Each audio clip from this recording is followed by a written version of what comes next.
కథ అని తెలుసు, కథలన్నీ కంచికే చేరునని తెలుసు.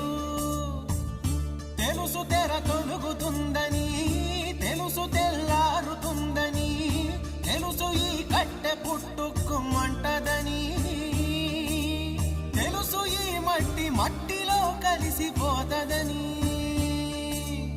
ఇన్ని తెలిసి ఇరకాటంలో